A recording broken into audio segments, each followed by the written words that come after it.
గురుభ్యో నమః. ప్రజాభ్యో యోగక్షేమః. అందరికీ నమస్కారం. చాలామంది జీవితంలో ఈ ఒంటరితనం, లోన్లీనెస్ అనేది ఎక్కువ ఉంటుందన్నమాట.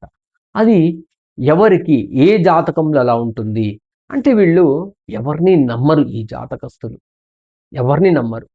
అస్సలు వీళ్ళకు 10 సార్లు చెప్తే ఒకసారి మళ్ళీ నమ్మడం స్టార్ట్ అవుతుందన్నమాట.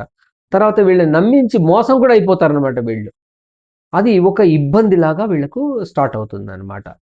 ఈ జాతకస్తుల కుటుంబంలో కూడా ఎలా ఉంటుంది అంటే వీళ్ళ ఇంటికి ఉన్నటువంటి ఆడపిల్లలు, ఇంటి ఆడపడుచులు, ఇంటికొచ్చిన కోడళ్ళు ఎవ్వరు గాని వీళ్ళ ఇంట్లో ఏదో ఒక దుఃఖం లేని రోజు ఉండదనమాట. ఆ దుఃఖాన్ని అనుభవిస్తూ ఉంటారనమాట వీళ్ళక్కడ.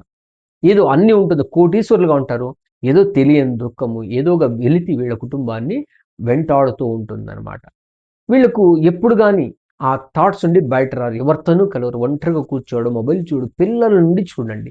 ఆ యొక్క వయసైన వాళ్ళ వరకు కూడా అలానే ఉంటారు. 10 మాటలు మాట్లాడితే కూడా ఒక మాట కూడా మాట్లాడరు. ఇట్లాంటి వాళ్ళని ఎక్కువ ఈ ఒంటరితనాన్ని అనుభవించేటువంటి జాతకాలు ఉన్నాయన్నమాట. ఇది ఎందుకు అలా అవుతుంది? వీళ్ళ మొఖంలో కూడా చూడండి ఆ తేజస్సు ఉండదు. ఆ మొఖం ఏదో పీల్చిపోయినట్టు, రక్తహీనత ఉన్నట్టు, మాడిపోయినట్టు ఆ మొఖంలో ఆ యొక్క ఆ షైన్ అనేది ఉండదనమాట వీళ్ళకి. అలాంటి పరిస్థితులు ఈ జాతకులు ఉంటారనమాట. వీళ్ళు ఒక్కరుంటే చాలు ఆ కుటుంబం అంతా కూడా అదే పరిస్థితిలో ఉంటుందనమాట. ఆ నమ్మకం అనేది కుదరదనమాట.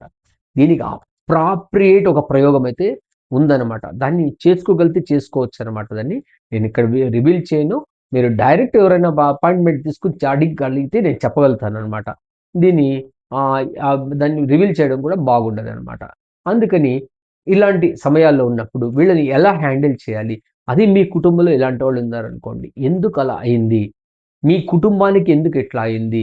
మీ కుటుంబం ఎందుకు వృద్ధి అవ్వడం లేదు? అక్కడ సంతానం వృద్ధి అవ్వడం లేదు. ఆ కుటుంబంలో సంతోషం లేదు. రోగరుజనాలున్నాయి.